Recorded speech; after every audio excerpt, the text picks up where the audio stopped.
जरा बोलायचंय मला. परेश बाबा काय चाललंय इकडं कुठं घेऊन आले मला बोलायला काहीतरी. काय पाहुणचार व्यवस्थित झालं ना तुमचं सगळं व्यवस्थित खाणं पिणं व्यवस्थित आहे ना आमच्याकडं काही चुकलंय का? पाहुणचाराचं सोडा आधी मी काय विचारतोय ना ते सांगा. हो असं काय बोलता म्हणजे काही चूक झाली का आमच्याकडनं? झालेल्या चुकीची संधी बनवता येते ना तुम्हाला जशी आता बनवली. संधी कसली संधी काय मला काय कळलं ना तुम्ही काय बोलता ते? सगळं माहित आहे मला. खरंच म्हणजे मला काही कळतच नाही तुम्ही काय बोलताय. वा तुम्ही तर चतुर बिरबल निघालात. माई सारख्या अकबराला सुद्धा फसवलं. ती अपहरणाची बातमी खरी होती म्हणजे आणि हे सगळं लपवायला एवढा खेळ मांडला. ऐपत नसताना एवढ्या मोठ्या घरात मुलगी दिली आणि वर पैसेही उचललेत. कुणी कसला पैसा पैसा काही नाही पैसे कोणी घेतले पैसे बिसे नाही कोण घेणार पैसे. मी फक्त एका नारळासोबत पोरगी दिली त्यांना उलट आणि माझी पोरगी लग्न करून एवढ्या मोठ्या घरात जाती. अरे हेच माझ्यासाठी लय मोठं समाधान आहे. हा खरं सांगतो. आता एवढं सगळं चांगलं होत असताना अर्जुन त्यांना काही मागायला म्हणजे काय खूळ लागलोय मला येडा दिसतो काय मी काय बघ काहीतरी आपलं बोलायचं बोलायचं तुम्ही आपले चला आपलं फराळ करायचं आहे अजून तिकडं फराळाला वाट बघत असतील. तुमचं काही वेगळं असेल फराळाचं तर सांगा मला मग आपण करून टाकू काय अडचण नाही. चला चला चला चला. हो धनाजीराव बऱ्या बोलानं माईकडून उकळलेल्या रकमेचा अर्धा हिस्सा हातावर ठेवायचा नाहीतर. आई तू नको काळजी करूस आम्ही सांभाळू सगळं. आणि तसंही थोड्याच दिवसांचा प्रश्न आहे. म्हणजे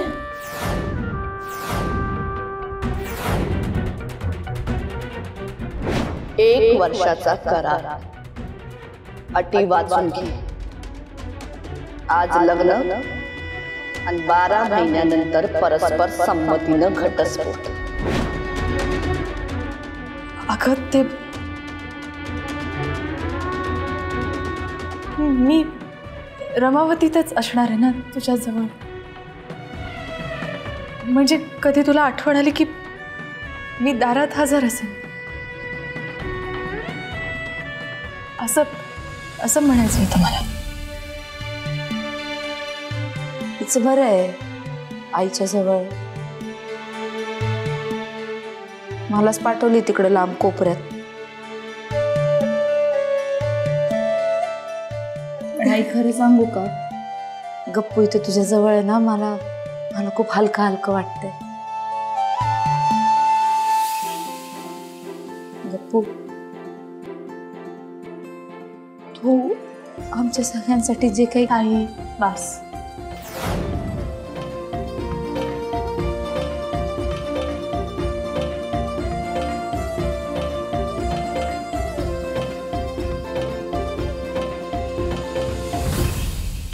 नाही काय मी काय कसले पैसे बिसे काही घेतले नाही आणि मी कुठून देणार तुम्हाला पैसे?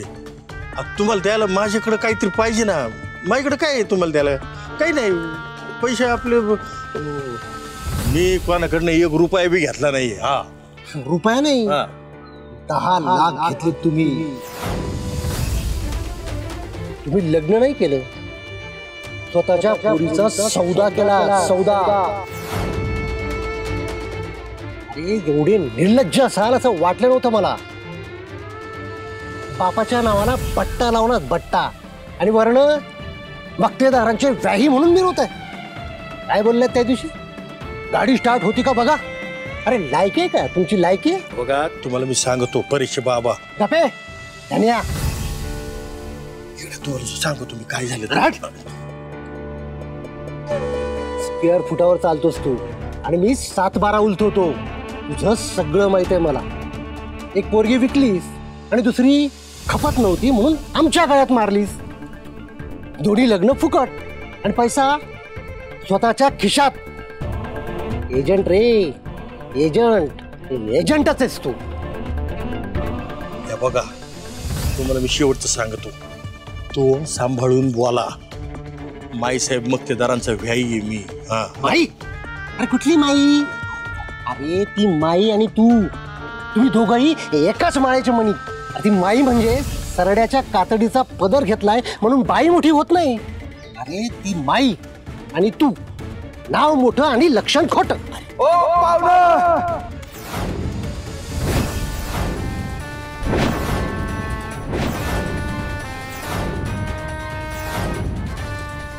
तुमच्या जिभेला काही हाड. काय बोललात तुम्ही? काय बोललात? आमचं बोलणं दिसतंय, त्यांचं वागणं दिसत नाही. एक हा नकली माणूस आणि दुसरी ती तुमची आई. 12 मुलखाची बकवास बाई.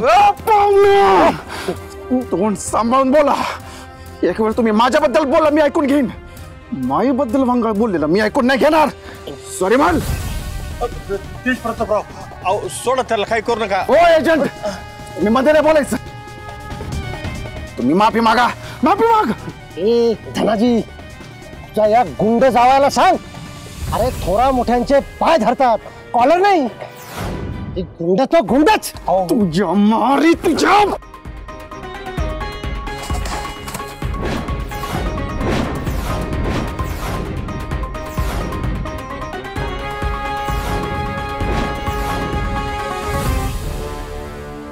माई, तुम्ही इकडं आहात वय? चला टीव्ही ऑन करून बघू.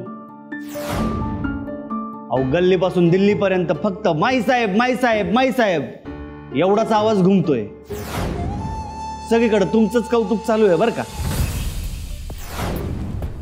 माई, डाव कामी आला.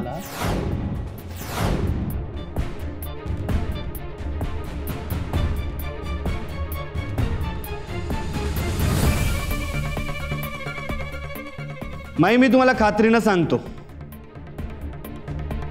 या इलेक्शनला तुमच्या आमदारकीच्या तिकिटावर शिक्कामोर्तब झाला म्हणून समजा.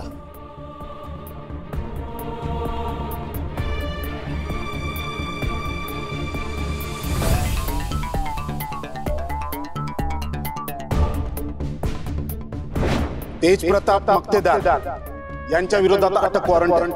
कोणत्या गुन्ह्याखाली? वैदेही जगताप यांना किडनॅप करून त्यांच्याशी जबरदस्ती विवाह करण्याचा गुन्हा दाखल झाला. या मुलीला पळवून आणलं, मग तिच्यावर दबाव टाकला आणि हे लग्न करायला भाग पाडलं.